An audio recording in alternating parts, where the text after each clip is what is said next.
Kamu pernah nyium bau manis di tempat kosong yang gak seharusnya? Aku pikir itu cuma angin lewat. Tapi ternyata bau gula itu berasal dari pabrik tua yang udah puluhan tahun ditutup. Dan waktu aku masuk ke dalamnya, aku sadar akan satu hal. Mesinnya masih hidup, tapi pekerjanya udah lama mati. Assalamualaikum warahmatullahi wabarakatuh. Selamat datang di channel Sahur Malam, sajian horor tengah malam. Sebelum kita lanjut ke ceritanya, jangan lupa support channel ini dengan cara klik tombol subscribe, like, share, dan jika kalian ingin berbagi cerita horor, kalian boleh langsung komen di bawah ya. Terima kasih.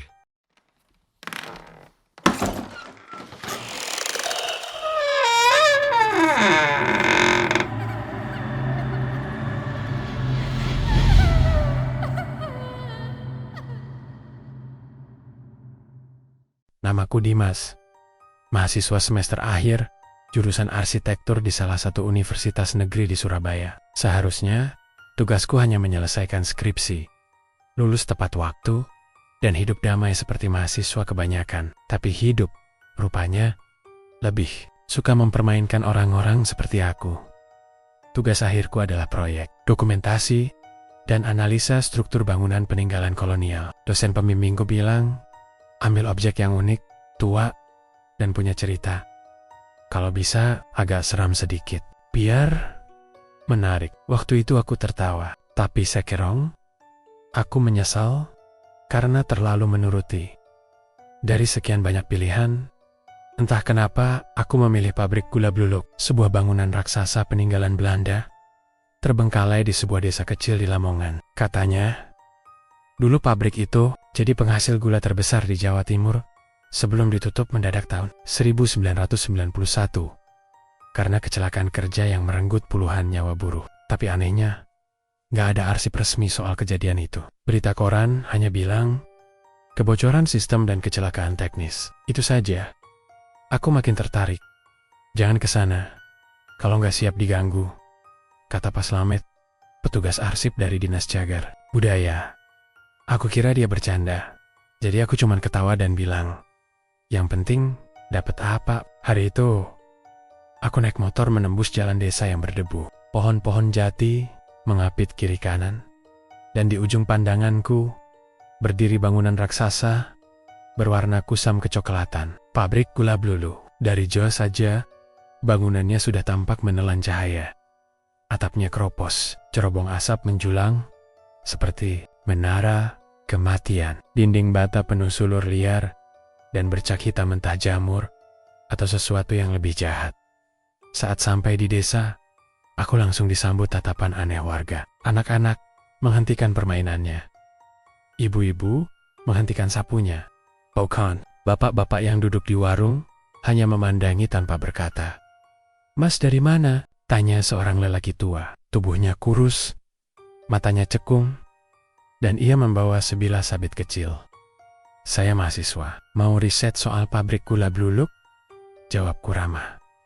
Si bapak tidak menjawab. Ia hanya memutar tubuh dan berjalan pergi. Seolah aku tak layak dijawab. Aku nginep di rumah kontrakan kosong milik kenalan dosen. Lokasinya tak jauh dari pabrik. Malam pertama di sana, sunyi, luar biasa. Tak ada suara kendaraan, tak ada TV, bahkan jangkrik pun seperti malas berbunyi. Tapi jam 2 dini hari, aku terbangun. Ada suara seperti mesin tua berdentum dari arah pabrik. Suara itu pelan, tapi ritmis, seperti dentingan besi dipukul berulang.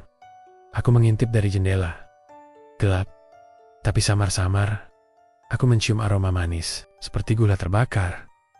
Besok paginya, aku ke balai desa buat cari dokumen sejarah. Tapi lagi-lagi, warga bersikap dingin. Seorang ibu kepala dusun yang ramah sempat memberiku sedikit informasi. Pabrik itu sudah mati. Tapi kadang suaranya masih hidup. Katanya pelan. Jangan ke sana malam hari, nak.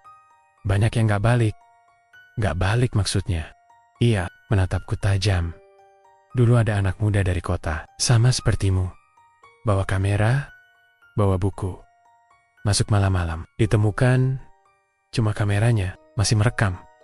tapi nggak ada orangnya. Rasanya jantungku mencelup ke es batu. Tapi rasa penasaran mengalahkan rasa takut. Sore itu, aku berdiri di depan gerbang pabrik. Besinya berkarat, dan gemboknya sudah terbuka. Seolah menungguku masuk. Langkahku berat saat melewati pintu utama. Bau debu, karat, dan ampas tebu yang sudah membusuk bercampur jadi satu. Tapi ada juga aroma aneh, aroma gula manis yang terasa hangus. Aku menyalakan senter, menelusuri lorong-lorong tua. Papan-papan kayu berderit, dinding penuh coretan tangan. Di ujung lorong, kulihat mesin penggiling tua berukuran raksasa, diam tak bergerak, tapi ada bekas merah kecoklatan di sisinya. Aku mendekat. Tiba-tiba, CRK, sesuatu jatuh dari atas. Aku refleks, menoleh. Tak ada siapa-siapa. Tapi di balik mesin, ada bayangan seseorang. Berdiri diam, tak bergerak. Aku senter ke arah itu. Kosong. Saat aku berbalik, kulihat di lantai, jejak kaki basah, panjang, berjalan ke arah yang berlawanan denganku. Don di dinding pabrik, tertulis dengan cat merah atau darah, aku tak tahu. Yang datang tak selalu bisa pulang. Tapi kalau kau punya darahnya, kami tunggu. Aku lari keluar. Nafasku sesak, tapi saat melihat ke langit, matahari sudah tenggelam. Dawn Dare. Dalam pabrik, suara mesin mulai berputar sendiri. Dentuman, desisan uap, dan tawa lirih yang tak berasal dari manusia. Aku tak tahu bahwa malam itu adalah awal dari produksi berdarah yang belum selesai. Dan aku sudah masuk terlalu dalam. Aku mengunci pintu kontrakan arah Teret malam itu. Tapi jujur saja, bukan karena takut orang luar. Aku takut apapun yang mungkin mengikuti aku dari dalam pabrik itu. Rasanya seperti ada sesuatu yang masih menempel di punggungku. Dingin, lembab, seperti tangan yang tak terlihat. Sepanjang malam aku tak bisa tidur. Setiap aku memejamkan mata, suara mesin itu muncul lagi di kepalaku. Dum dum dum dum. Irama yang anehnya, seperti jantung yang berdetak tapi bukan detak manusia. Dan bau itu, bau gula terbakar, masih tercium jelas. Meski aku sudah cuci muka 3 kali. Pagi harinya, aku memutuskan untuk bicara lagi dengan warga desa. Aku butuh tahu lebih banyak soal pabrik ini. Bukan dari buku, bukan dari berita, tapi dari mulut mereka yang hidup berdampingan dengan tempat itu. Aku pergi ke warung kopi di dekat lapangan. Warung kecil dari kayu, dengan bangku panjang dan termos teh manis di meja. Ada 3 orang tua duduk di sana. Mereka diam saat aku datang. Permisi Pak, sepaku, saya Dimas. Mahasiswa, lagi penelitian soal pabrik gula Bluluk. Salah satu dari mereka, kakek berkumis putih tebal dan sarung kumal, menatapku lama. Kemudian ia mendengus pelan. Sudah lihat isinya? Tanyanya lirih. Aku terdiam sejenak. Baru lihat kemarin sore, Pak. Tapi pas malam, saya dengar suara mesin. Kayak hidup lagi. 2 orang lain langsung saling pandang. Si kakek yang tadi bicara mencondongkan tubuhnya. Jangan kesana malam-malam, Leh. Dulu sudah banyak yang hilang. Yang hilang itu... Maksudnya, tanyaku pelan. Ia menoleh ke kiri dan kanan. Anak desa sini. Sama juga. Penasaran. Bawa kamera. Rekam-rekam. Dengar suara mesin. Patekari. Esoknya, tinggal bajunya doang. Lengket. Kayak habis direndam tetes tebu. Kalau memang berbahaya, kenapa nggak dirubuhkan aja, Pak? Sudah pernah dicoba. 3 kali. Jawabnya tegas. Tiap alat berat yang dikirim selalu rusak sebelum nyentuh tembok. Operatornya sakit mendadak. Mimisan. Ada juga yang jatuh dari ekskavator. Pabrik itu nggak mau diusik. Aku bergidik. Satu lagi kakek yang dari tadi diam, tiba-tiba bicara. Suaranya pelan, tapi dalam. Pabrik itu bukan cuma tempat bikin gula, Le.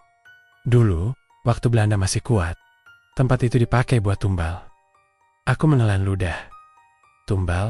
Tonyaku, hati-hati. Iya, supaya hasilnya manis, orang dalamnya harus manis juga. Tapi manis bukan dari senyum, dari darah. Suasana warung mendadak dingin, bahkan semilir angin yang lewat terasa seperti menampar wajahku. Dan yang lebih parah, lanjutnya pelan. yang bikin perjanjian dulu belum sempat menyelesaikannya. Perjanjian itu turun ke darah keturunannya. Aku tersentak. Keturunannya? Maksudnya? Yang bikin perjanjian itu siapa? Si kakek hanya menggeleng pelan. Kami nggak pernah tahu pasti, tapi katanya, darahnya belum keluar dari desa ini. Dick, jantungku berdetak tak karuan. Apakah maksudnya? Aku memutuskan kembali ke kontrakan, tapi di perjalanan, aku melewati rumah tua di pinggir jalan. Dan dari dalamnya, muncul seorang nenek berkerudung abu-abu. Ia memanggilku lirih. Mas, sini sebentar. Aku menoleh, wajahnya keriput, matanya dalam, tapi ekspresinya seperti tahu sesuatu. Aku mendekat. Nak, kamu yang semalam ke pabrik itu ya? Aku mengangguk. Ia menarik tanganku pelan dan berkata lirih. Kamu punya tanda itu. Apa maksudnya, Nek? Ia menunjuk pergelangan tanganku. Ada bekas goresan merah kecil yang aku pikir karena tersangkut paku semalam. Tapi bentuknya seperti melingkar, seperti ukiran samar. Goresan itu tanda, kamu yang ditunggu pabrik, itu. Jangan datang lagi ke sana. Kalau tidak, kamu gak bakal bisa keluar lain kali. Aku ingin tanya lebih jauh, tapi suara dari dalam rumah memanggil si nenek. Ia buru-buru masuk tanpa berkata lagi. Aku berdiri di pinggir jalan, keringat dingin mengalir di pelipis. Tanda, ditunggu, tumbal, apa yang sebenarnya terjadi di pabrik itu? Dan kenapa semua orang seolah tahu sesuatu? Kecuali aku. Saat aku kembali ke kontrakan, kudapati pintu pagar sudah terbuka. Padahal tadi aku kunci. Dan di depan pintu, ada sepotong daun tebu tergeletak, masih segar. Di ujungnya meneteskan cairan merah, seperti darah. Aku mulai sadar. Ini bukan sekadar tugas akhir biasa. Ini semacam panggilan. Dan mungkin, aku datang bukan karena kebetulan. Mungkin, aku memang ditarik ke sana. Karena darahku. Aku menatap daun tebu itu lama, daun biasa, tapi di ujungnya menetes cairan merah pekat, kental, berbau besi, darah, bukan getah. Aku yakin, aku tak menjatuhkan apapun di depan pintu kontrakan, dan tidak ada yang datang hari ini. Tidak ada yang tahu aku di sini, kecuali orang-orang yang tadi kutemui di warung. Tapi buat apa mereka menaruh ini? Atau lebih parah, bukan manusia yang menaruhnya. Tanganku gemetar saat memungut daun itu. Baru saja akan kubuang ke tong sampah. Aroma itu menyeruak. Manis. Hangus. Aroma yang sama seperti semalam. Aroma gula terbakar. Tapi kali ini lebih kuat. Seolah berasal dari dalam rumah. Aku langsung masuk dan memeriksa ruangan. Dapur. Kamar. Gudang. Belakang. Tak ada apapun. Tapi hidungku tak salah aroma itu benar-benar memenuhi udara. Mengendap. Seperti asap dupa, tapi ada rasa anyir yang menusuk. Aku mencoba tenang. Duduk. Membuka catatan lapangan, tapi pikiran tak bisa berhenti memutar semua yang kudengar kemarin. Buruh tanpa wajah, perjanjian darah, tumbal manusia, dan kata-kata si nenek. Kamu punya tanda itu. Goresan kecil di pergelangan tangan itu kini terlihat makin merah. Seperti menyala dari dalam kulitku sendiri. Aku sempat berpikir untuk kembali ke Surabaya, lapor dosen, ganti objek penelitian. Tapi entah kenapa, ada bagian dari diriku yang menolak pergi. Bukan karena penasaran, tapi karena aku merasa sedang ditarik oleh sesuatu, seperti magnet. Seperti tali gaib yang menggiring langkahku. Kembali ke pabrik itu dan aku menuruti. Waktu menunjukkan jam 17:43 saat aku tiba lagi di depan pabrik. Matahari mulai turun. Langit, udara dingin perlahan merayap di sela pohon-pohon jati yang mengelilingi bangunan tua itu. Aku berdiri beberapa meter dari gerbang besi tua. Gemboknya sudah hilang sejak kemarin. Gerbang sedikit terbuka, seperti mengundangku masuk. Tapi kali ini, jantungku berdetak lebih cepat, seperti tahu apa yang akan terjadi. Langkahku pelan, menapaki lantai beton yang sudah retak di sana-sini. Dedaunan kering berserakan. Dinding bata tampak lebih gelap dari kemarin, seolah menyerap cahaya sore yang tersisa. Saat aku memasuki lorong utama, angin dari dalam pabrik bertiup keluar, membawa serta aroma itu lagi gula terbukar, lebih tajam, lebih menyengat, seperti sengaja dibuat lebih kuat agar tak bisa diabaikan. Dan kemudian, aku mendengarnya. Dum-dum-dum, suara mesin tua mulai berdentum. Padahal tidak ada aliran listrik, tidak ada genset, tidak ada yang menyalakannya. Tapi jelas itu suara mesin penggiling. Aku menyalakan senter, mengarahkannya ke koridor samping. Tak ada apa-apa. Tapi ketika aku melangkah lebih dalam, lampu neon tua di langit-langit berkedip sendiri padahal tak pernah hidup sebelumnya. Lorong yang semalam gelap, kini sedikit terang. Cukup untuk melihat sesuatu yang tak ingin kulihat. Jejak kaki, bukan satu, tapi banyak. Melingkar, basah, menetes, menuju ke ruang produksi. Aku menelan ludah. Napasku berat, tapi kakiku tak bisa berhenti, seolah bergerak sendiri. Aku masuk ke ruang produksi. Mesin tua raksasa berdiri di tengah. Tak bergerak, tapi dentuman suara tetap terdengar dari bawah lantainya.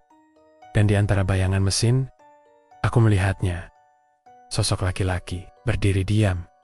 Tubuhnya hangus, kulitnya melepuh. Tapi pabrik yang ia kenakan masih utuh. Ia menghadap ke arahku. Nafasku tercekat.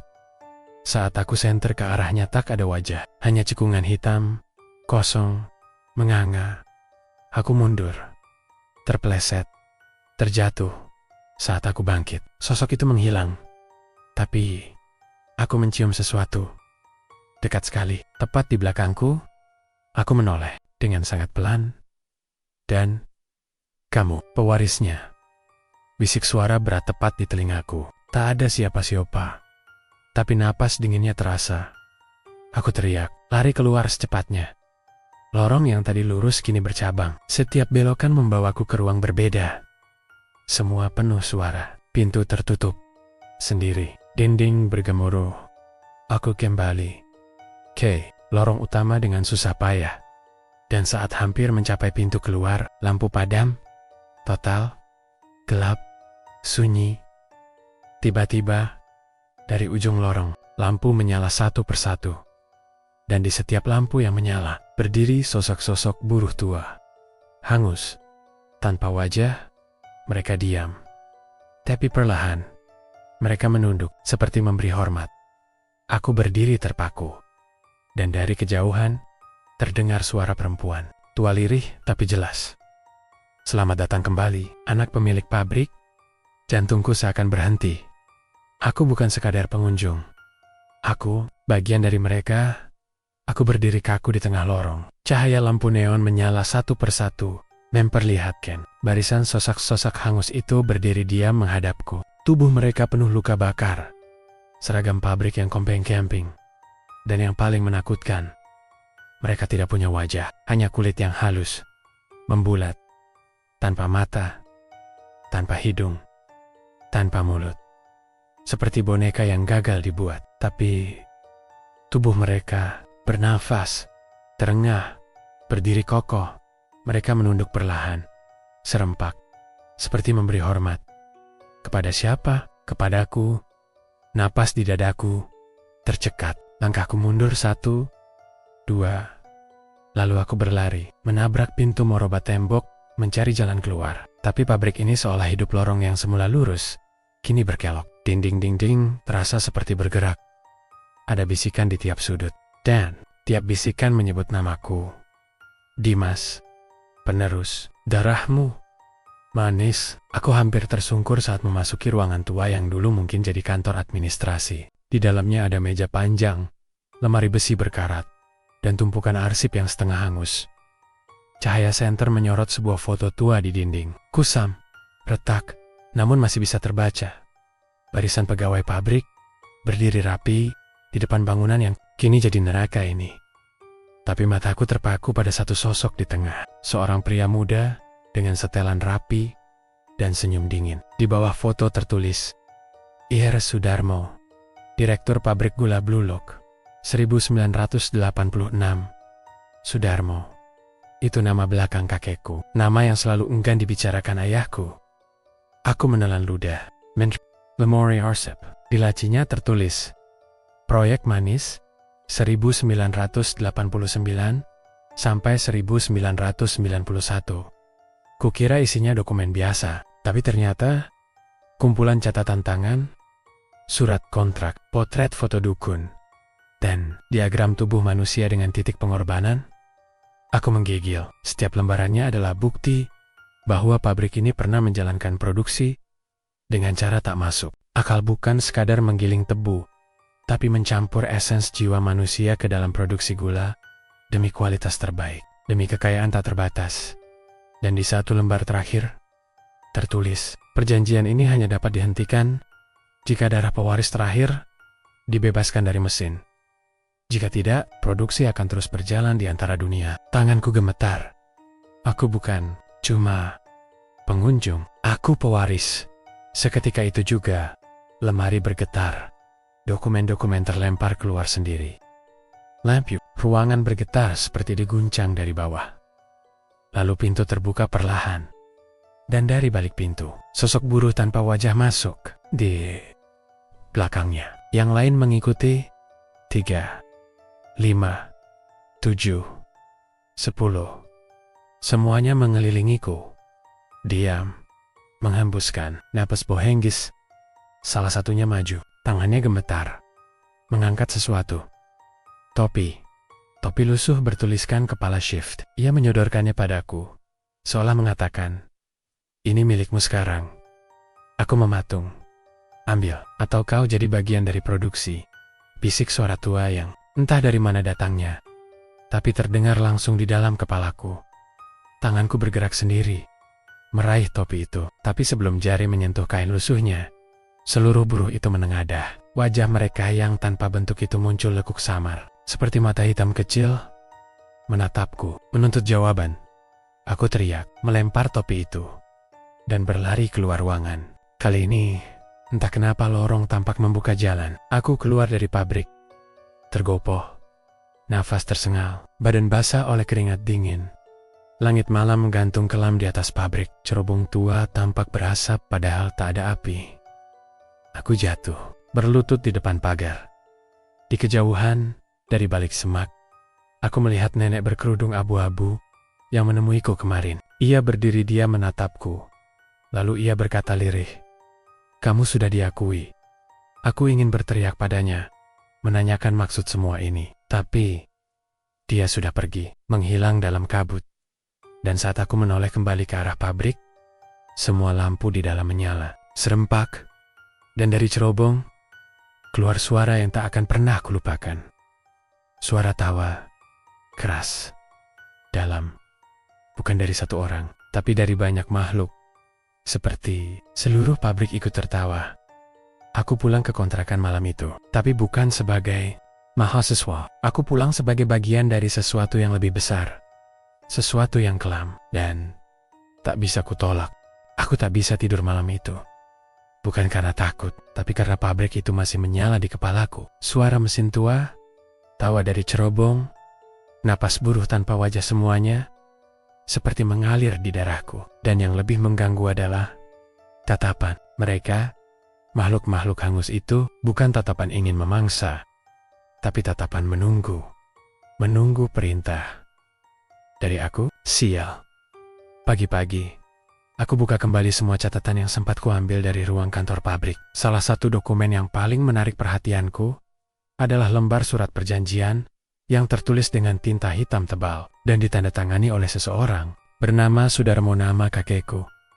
Tepat di bawah tanda tangan itu, ada cap jempol berwarna merah gelap. Bukan tinta, bukan stempel. Darah. Aku membaca isinya dengan hati-hati. Surat itu ditujukan kepada seseorang yang hanya disebut sebagai Kilindu, seorang dukun yang menjamin keberhasilan produksi gula di atas rata-rata. Dengan satu syarat, pabrik harus memberikan jiwa-jiwa manis dalam jumlah tertentu. Tiap tahun, gula yang diproduksi kemudian dipercaya mampu menarik kekayaan, kekuasaan, dan kemakmuran. Tak hanya bagi pemilik, tapi bagi siapapun yang memakainya, asal jangan berhenti memberi tumbal. Tertulis jelas di paragraf akhir, jika perjanjian ini diputus sebelum waktunya, maka roh pekerja akan tetap bekerja dan menagih pengganti. Bila garis darah pemilik belum menunaikan gilirannya, maka garis itu akan dipanggil kembali ke pusat produksi untuk menyempurnakan siklus, untuk menutup darah dengan darah. Tanganku gemetar memegang lembaran itu. Kakekku bukan hanya direktur pabrik, ia pemuja kekuatan kelam. Dan sekarang, karena ia sudah mati tanpa menyelesaikan tumbal terakhir, garis itu turun padaku. Aku adalah tumbal terakhir, atau penerus produksi. Aku kembali ke pabrik sore itu. Entah kenapa, sekarang langkahku lebih ringan. Tidak lagi karena penasaran, tapi karena aku harus tahu semuanya. Sampai ke akar. Kalau aku harus menutup semua ini, aku butuh tahu apa yang sebenarnya ditinggalkan oleh darah keluargaku. Aku menelusuri lorong produksi, seperti sebelumnya. Tapi kali ini lebih dalam. Di balik ruangan tempat aku menemukan foto kakekku, ada pintu besi berkarat yang dulunya kukira cuma lemari besar. Tapi setelah aku bersihkan debunya, kulihat gagang pintu tua dengan ukiran simbol aneh. Aku mendorongnya keras, berderit, berbunyi seperti jeritan. Dan di dalamnya, gelap total. Kupasang senter, ada tangga menurun, spiral, seolah menuju ke perut bumi. Udara di dalamnya lembab, dingin, dan berbau manis, tapi busuk. Bau mayat yang dicelup ke cairan gula. Langkah kakiku bergaung pelan saat menuruni tangga. Di dasar lorong itu, aku menemukan ruangan batu berbentuk bundar. Di tengahnya ada altar kayu lapuk, dikelilingi oleh patang-patang tanpa kepala. Dindingnya dipenuhi tulisan tangan. Ratusan, ribuan. Semuanya hanya satu kalimat. Manis, dibayar dengan darah. Dan di ujung ruangan, tergantung lukisan besar kakekku sedang duduk di kursi kerja, dengan tubuh setengah bayangan. Di belakangnya, berdiri sosok hitam tinggi besar. Wajahnya tertutup rambut putih panjang. Sosok itu memegang sabit dan tersenyum. Aku hampir muntah. Tapi kemudian, mataku tertuju pada kotak besi kecil di bawah altar. Kukeluarkan. Kukunci. Napas. Kubuka. Isinya mengejutkan. Surat. Tertulis tangan. Ditujukan padaku. Dimas, jika kamu membaca ini, berarti kamu sudah dipanggil. Aku tidak bisa melarikan diri. Aku mencoba memutus perjanjian ini setelah ayahmu lahir. Tapi roh mereka tidak menerima. Mulai menampakkan diri, menyiksa ibumu, membakar tanaman tebu setiap malam. Pabrik pun ditutup, bukan karena kecelakaan, tapi karena kami kehabisan tumbal. Aku mohon padamu, jangan lanjutkan. Tapi hati-hati, darahmu sudah dikenali. Mereka akan menawarkan kekuasaan, kemewahan, bahkan kehidupan yang tak bisa kau bayangkan.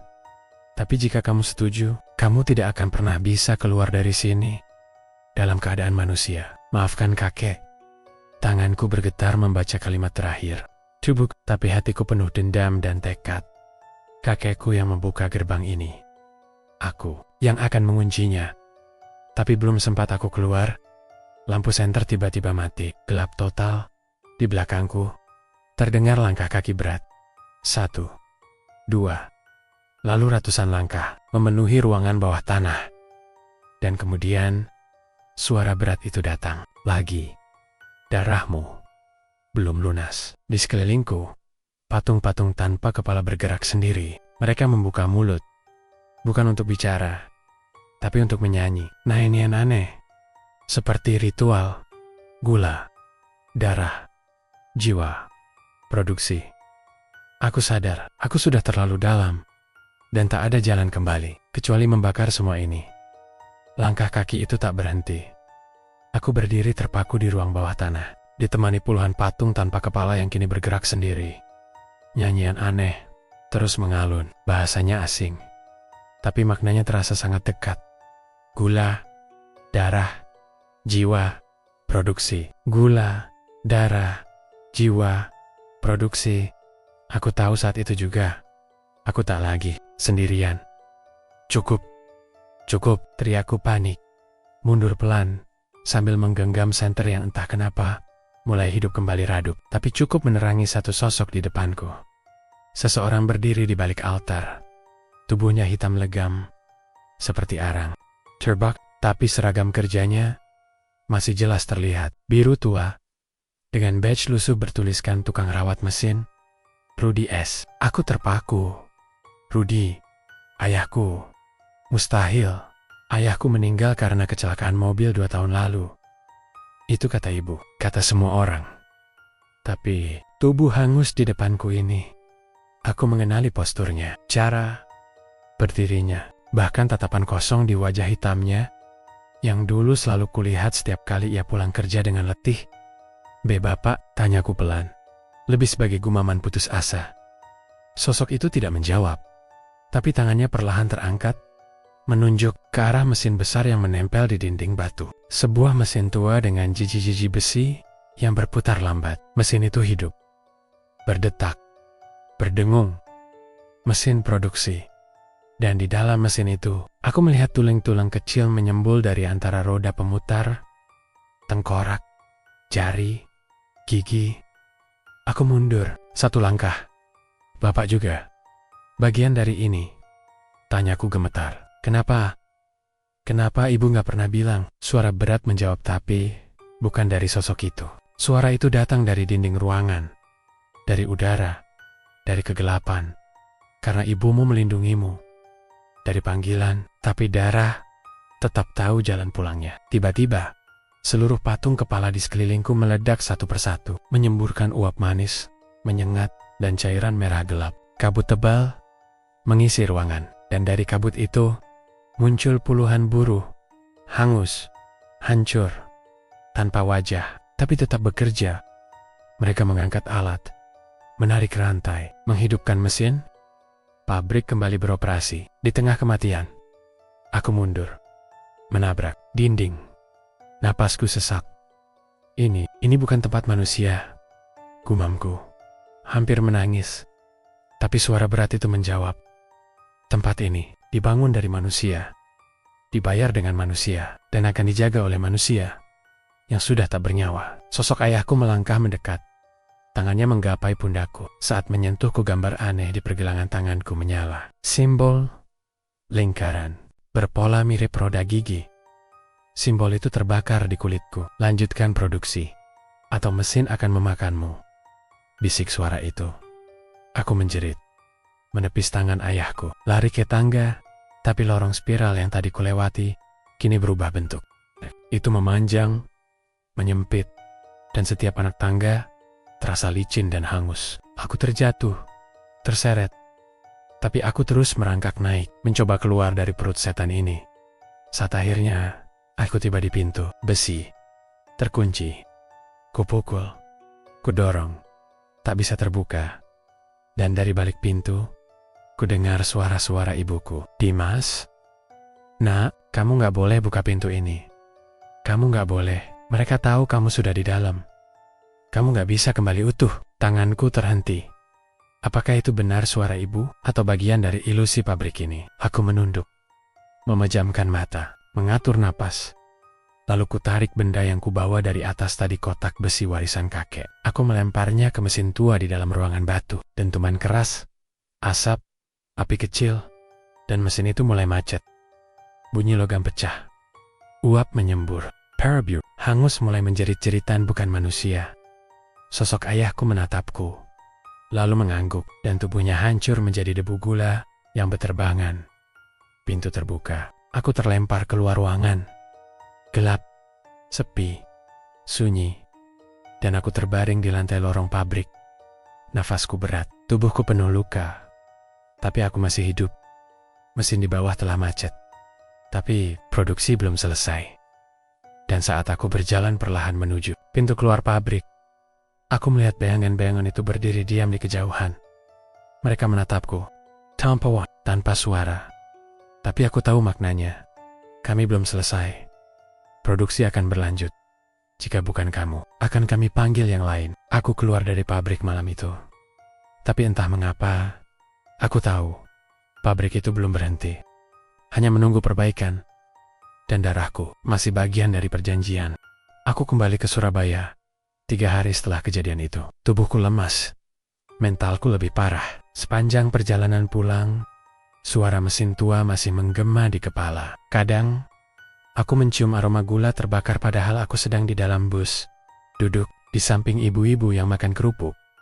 Sesampainya di kos, aku langsung mengurung diri, mengabaikan pesan-pesan dari dosen pembimbing dan teman-teman. Semua buku dan catatan soal pabrik gula Blulu ku bakar. Tapi satu hal tak bisa kubuang.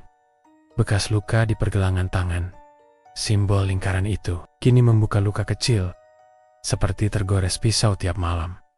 Darahnya manis, lengket seperti sirup. Aku tahu itu bukan hal normal. Dan semakin aku mencoba melupakan, semakin banyak hal aneh terjadi. Hari ketiga, teman kosku, Bagas, menghilang. Awalnya aku kira dia keluar kota tanpa kabar. Tapi yang aneh, di kamarnya aku temukan setangkai daun tebu, basah. Masih segar, padahal tidak ada siapapun yang masuk. Malamnya, aku mendengar suara mesin dari luar jendela. Aku tinggal di lantai 2. Kos-kosan ini berada di tengah kota. Tak ada pabrik. Tak ada alasan untuk suara dentuman itu ada di sini. Aku mencoba tidur, tapi jam 2:13 dini hari, aku terbangun oleh tangisan.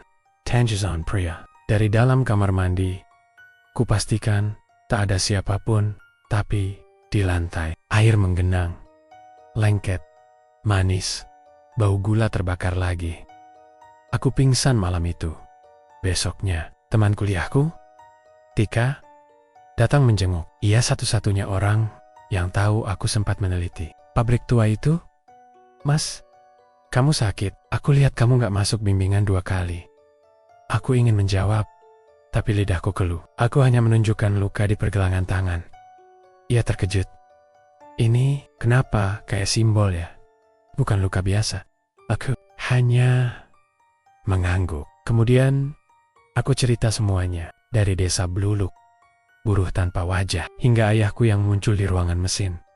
Tika tak langsung percaya, tapi ia melihat mataku. Dan ia tahu, aku tidak berbohong. Tunggu, kamu bilang ada lorong bawah tanah? Tanyanya serius. Iya, di balik kantor tua. Mas Dimas, aku pernah baca dokumen proyek Belanda. Di masa penjajahan, mereka memang bangun pabrik dengan ruangan persembunyian atau ritual. Tapi ada satu hal yang bikin merinding. Apa? Lorong-lorong itu tersambung antar pabrik, bahkan sampai ke kota. Aku membeku. Pabrik di Bluluk mungkin terhubung ke sini. Aku ingin menyangkal, tapi semuanya mulai masuk akal. Gula, darah, perjanjian, produksi. Itu tidak hanya hidup di tempat, tapi hidup di dalam jalur bawah tanah. Malam harinya, aku memutuskan untuk keluar kamar. Ingin menghirup udara segar, tapi saat menuruni tangga kos, aku mencium bau manis lagi. Aroma itu makin kuat saat aku mendekati gudang kecil di samping tempat parkir motor. Dulu tempat penyimpanan barang-barang lama. Tiba-tiba, aku mendengar bunyi palu. Seperti seseorang memukul besi, pelan, tapi konstan. Dum-dum-dum. Aku membuka pintu gudang. Kosong, tapi lantainya berlubang. Ada tutup besi besar seperti pintu penutup bunker, dan di atasnya tertulis huruf-huruf kuno yang samar, jalur penghubung. 1901. Pusat produksi. Tanganku bergetar. Napasku berat. Bluluk terhubung ke sini. Dan mungkin masih ada pabrik lain yang terhubung lewat jalur ini. Tika, benar. Dan lebih buruk lagi, produksi belum berhenti, justru sedang berkembang. Aku segera kembali ke kamar, mengunci pintu. Tapi sebelum aku sempat duduk, HP-ku berdering. Nomor tak dikenal. Aku angkat. Suara di seberang terdengar lirih. Tolong, jangan matikan mesinnya. Kami belum selesai bekerja. Aku melempar HP itu ke lantai. Detik berikutnya, listrik padam, gelap gulita. Dan dari luar jendela, aku melihatnya. Bayangan buruh tua berdiri diam di atap rumah sebelah. Wajahnya hitam legam, seragam pabrik. Dan ia menatap langsung ke kamarku. Pagi-pagi sekali, aku kembali ke gudang kos dengan nadi berdetak lebih cepat dari biasanya. Tutup besi yang semalam kutemukan bukan ilusi, dan aroma manis yang menguar dari sela-sela lantai itu masih menusuk hidung. Aku membawa senter, tali, dan ponsel dengan baterai penuh. Tapi yang paling penting, tekad. Aku tahu, ini bukan sekadar jalur pelarian zaman penjajahan. Ini adalah urat nadi dari sesuatu yang jauh lebih gelap, dan aku harus menggalinya bukan hanya untuk diriku sendiri, tapi untuk menghentikan siklus neraka ini. Kupaksa membuka pintu besi itu, berkarat, tapi longgar. Rupanya, Sudah ada yang pernah membukanya sebelumnya. Dan saat aku mengangkatnya, bau tebu terbakar langsung menyambutku. Tangga besi tua menjulur ke bawah, lurus dan dalam. Dindingnya lembab, cahaya senter hanya menjangkau 3 meter ke depan. Suara air tetesan menggema, tapi yang paling membuatku merinding, dentuman mesin masih terdengar. Padahal, aku ratusan kilometer dari pabrik gula bluluk. Aku menuruni tangga perlahan. Kakiku terasa lemas. Setiap langkah seakan menarikku lebih dalam ke dalam dunia yang tak seharusnya hidup di bawah tanah. Setelah beberapa menit, aku tiba di lorong batu.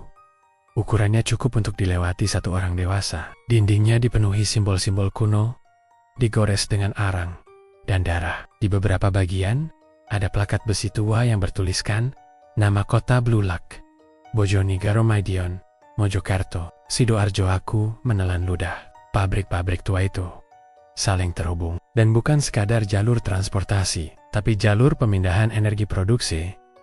Di ujung lorong, aku melihat pintu kayu besar yang setengah terbuka. Dari belinya, terdengar suara yang familiar. Dum, dum, dum. Suara mesin penggiling. Tapi lebih cepat, lebih hidup. Aku masuk, dan aku tidak siap melihat apa yang ada di dalam. Ruangan itu seperti rahim raksasa, gelap, beruap, dan penuh gigi logam yang bergerak seperti denyut nadi. Di dinding-dindingnya menempel kepompong manusia, transparan, menggantung dari akar logam. Di dalamnya, jiwa-jiwa terperangkap. Aku melihat wajah-wajah pucat di dalam kepompong itu. Matanya terbuka, mulutnya bergerak, tapi tidak bersuara. Salah satu kepompong bergetar pelan. Wajahnya mirip temanku, Bagas. Aku mundur, napasku tercekat. Lalu dari balik bayangan, muncul sosok tinggi besar.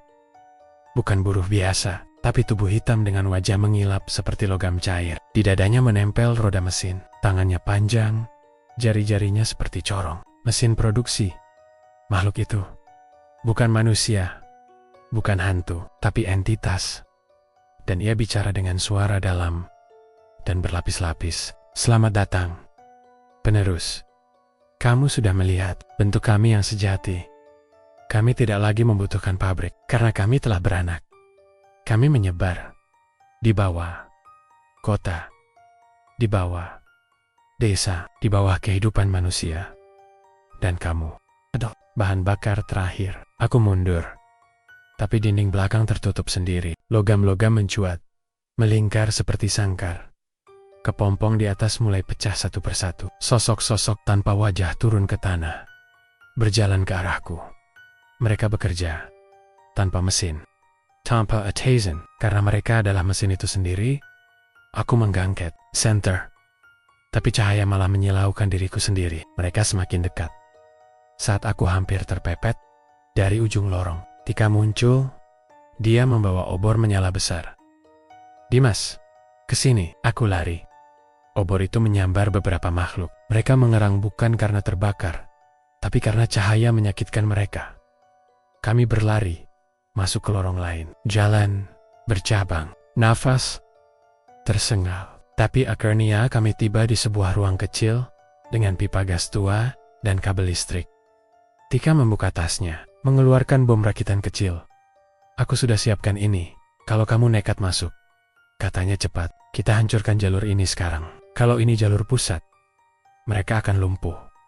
Setidaknya untuk sementara. Aku mengangguk. Kami pasang bom itu di pipa utama. Kabel menyala, timer berbunyi. 00.30, ribu ami lari. Tangga. Napas habis. Kohayama mulai tampak dari balik pintu besi di gudang. 0007 ribu ami, lompat keluar. Menutup pintu. Duuu, MMM. Ledakan mengguncang tanah. Pintu gudang melengkung, asap putih menyembur dari sela-sela. Lalu, sunyi. Aku terduduk. Tubuhku penuh debu, tapi untuk pertama kalinya sejak lama, aku bisa menarik napas panjang. Malamnya, luka di pergelangan tanganku mulai pudar. Goresan lingkaran itu mengelupas, seperti kulit mati. Tika tertidur di sofa, dan aku duduk di lantai, menatap kosong ke lenggit-langit. Tapi sebelum aku memejamkan mata, HP-ku bergetar. Pesan masuk, tanpa nama. Isinya hanya satu kalimat. Kami belum mati. Kami hanya pindah. Jelur. Sudah 5 hari sejak ledakan di lorong bawah tanah. Sejak itu, tidak ada lagi suara mesin, tidak ada aroma gula terbakar, tidak ada bayangan buruh tanpa wajah. Bahkan luka di pergelangan tanganku benar-benar hilang, hanya bekas samar. Seperti bekas luka masa kecil yang perlahan terlupakan.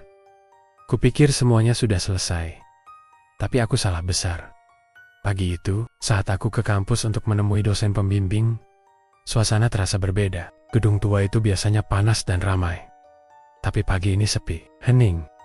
Bahkan suara jangkrik pun seperti enggan berbunyi. Aku berjalan melewati lorong fakultas, dan saat memasuki ruang dosen, aku terpaku. Pak Anton, dosenku, duduk di kursinya, wajahnya menunduk. Tangannya menekan meja. Pak, sapaku pelan. Ia mendongak pelan. Dan saat itulah aku mundur setengah langkah. Matanya merah. Terlalu merah, seperti terendam cairan manis. Mulutnya bergerak, tapi bukan bicara. Ia mendesah seperti mesin uap. Produksi tidak pernah benar-benar berhenti. Gumamnya pelan. Tubuhnya berguncang. Dari telinganya menetes cairan pekat bening, seperti sirup gula. Aku mundur, Pak. Ini bukan Bapak yang saya kenal. Suaraku bergetar. Tiba-tiba, tubuhnya berdiri kaku. Tangannya meraih leher bajunya dan menarik keluar sesuatu dari balik kerah. Tangki logam kecil dengan selang yang menancap langsung ke dadanya. Tangki itu berdenyut, mengalirkan sesuatu. Dan aku tahu, itulah pusat produksi yang baru. Bukan di pabrik, tapi di tubuh manusia. Aku kabur dari kampus hari itu. Jantungku berpacu kencang. Di jalanan, aku mulai memperhatikan orang-orang. Ibu-ibu yang duduk di warung sambil tertawa kecil. Tapi mata mereka kosong. Anak-anak yang bermain bola, tapi tidak pernah berkedip. Pedagang sayur yang tertawa keras, tapi air matanya mengalir sendiri, seperti tidak sadar. Dan aku mulai mencium bau manis yang sama, tipis, menyelinap di antara hembusan angin. Tika datang ke kos malam harinya. Aku ceritakan semuanya, dan dengan wajah pucat, ia mengaku. Aku juga lihat itu. Mas, temanku, Ayu, saat lagi ngobrol, dia mimisan. Dan darahnya kental banget, seperti gula cair. Mereka bukan kerasukan, tapi sudah diubah. Dari dalam, aku menarik napas panjang. Berarti mesin itu bukan cuma fisik, tapi menular. Kami menyusun ulang semua catatan, termasuk simbol-simbol dari dinding lorong. Dan di salah satu catatan tua dari kotak warisan kakekku, tertulis, jika mesin rusak, maka produksi akan masuk ke pembuluh darah manusia. Dan ketika darah menjadi manis, dunia akan mulai lengket. Aku terdiam tiba-tiba. Aku teringat sesuatu. Ibu, aku dan Tika segera naik motor menuju rumah ibuku di Lamongan. Selama di perjalanan, aku terus mengingat bagaimana ibu selama ini selalu menyembunyikan sesuatu tentang ayahku, tentang kakek, bahkan tentang asal-usul luka di tanganku. Dan saat kami tiba di rumah, pintu terbuka. Ibu duduk di ruang tengah, sendirian, menatap kami tanpa ekspresi. Ibu, ini Dimas. Ia mengangguk pelan, tapi tidak menjawab. Kulihat tangannya gemetar. Kuku-kukunya hitam. Di sebelahnya ada mangkok berisi cairan manis pekat. Bukan teh, bukan kopi, gula. Tapi bukan gula biasa. Cairannya bergerak sendiri, berdenyut, seolah hidup. Ibu juga. Suaraku nyaris tak terdengar. Baru saat itulah ibu membuka suara. Pelan, sendu. Dulu, aku pikir ayahmu mati karena kecelakaan. Tapi malam sebelum ia pergi, dia berkata, dia ingin membakar jantung. Produksi itu, ia ingin jadi tumbal terakhir. Tapi, jantung itu sudah punya bentuk baru. Dan sekarang, Dimas, kamu harus lari. Karena darahmu sudah matang. Aku mundur.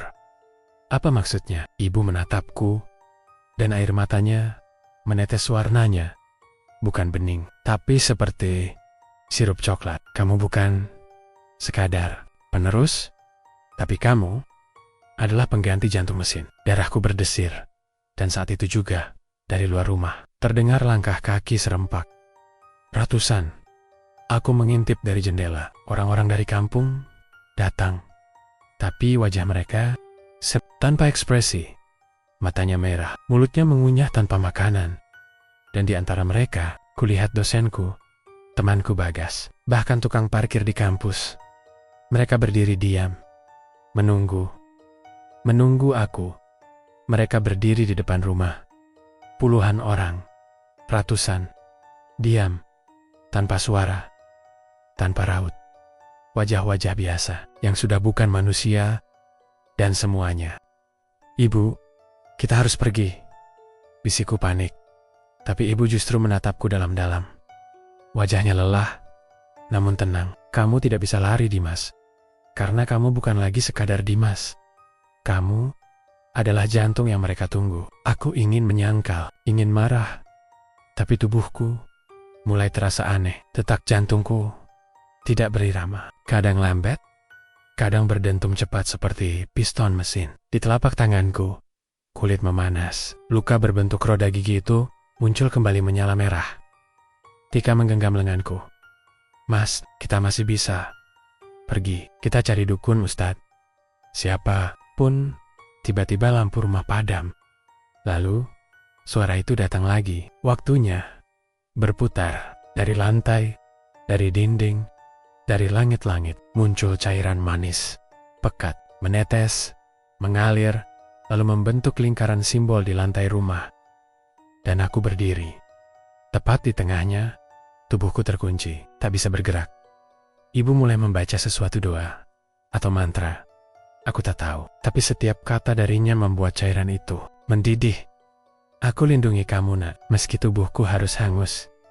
Tapi sosok-sosok di luar jendela mulai masuk, tanpa membuka pintu. Menembus dinding, menyerbu, pelan, mengitari kami. Mereka berputar, berbisik, "Produksi akan sempurna jika kau mau menyerah." Tubuhku gemetar. Tika menggenggam tanganku lebih kuat. "Mas, kalau kamu percaya ini bisa dihentikan, hentikan dari dalam." Aku sadar, ini bukan soal melawan, ini soal mengakhiri. Dan satu-satunya cara untuk menghentikan mesin adalah dengan mematikan sumber energinya. Aku sendiri. Aku tarik napas dalam-dalam. Kulepaskan genggaman Tika. Aku tahu harus apa. Aku berdiri tegak, membuka baju, memperlihatkan. Dada tempat simbol produksi sudah menyala terang. Aku berlutut di tengah lingkaran cairan manis. Dan dari dalam diriku, aku bicara atau mungkin aku hanya berpikir, tapi mereka mendengar. Kalau aku adalah jantung, maka detak ini akan jadi yang terakhir. Lalu aku menggigit ujung lidahku, mengalirkan darah ke tanah. Darahku menetes ke lingkaran simbol. Cairan manis mendidih keras. Dan aku berteriak, "EQ, bukan bagian dari produksi ini lagi." Sekejap, cahaya merah menyala dari dalam tubuhku. Dan kemudian, semua meledak. Ledakan itu tanpa api, tanpa suara, tapi menggetarkan jiwa. Seperti dunia dihentikan sejenak, diputar balik, lalu dibersihkan. Aku terbangun di rumah sakit. Tika duduk di sampingku, matanya sembab. "Sudah selesai, Mas," bisiknya. "Ibumu mengorbankan dirinya. Dia masuk ke dalam lingkaran waktu yang kamu buka dan menutupnya dari dalam." Aku menatap lenggit-lenggit. Tenang, sunyi, dan untuk pertama kalinya dalam hidupku, aku tidak mencium bau manis apapun. Seminggu kemudian, aku kembali ke pabrik gula Bluluk. Bangunannya sudah rata dengan tanah. Tak ada lagi cerobong, tak ada lorong, tak ada buruh tanpa wajah. Hanya rumput liar dan angin sunyi. Dan di tengah bekas lantai produksi, aku letakkan satu benda terakhir yang masih kusimpan. Foto tua kakekku bersama buru-buru yang dulu pernah hidup dan mati di sana. Aku membakar foto itu pelan. Dan saat api menjilat kertas terakhir, aku berbisik, "Istirahatlah, produksi sudah selesai." Gimana menurut kalian cerita barusan? Apa kalian percaya kejadian kayak gitu bisa beneran terjadi? Atau jangan-jangan kalian pernah ngalamin hal yang mirip? Coba tulis di kolom komentar ya. Aku penasaran banget sama pendapat kalian. Dan jangan lupa klik tombol subscribe biar kalian gak ketinggalan cerita-cerita seram dan penuh drama lainnya. Karena setiap malam akan ada cerita yang bikin bulu kudukmu berdiri. Sampai jumpa di video selanjutnya. Stay safe, stay waras, dan jangan lupa selalu waspada. Terima kasih. Wassalamualaikum warahmatullahi wabarakatuh.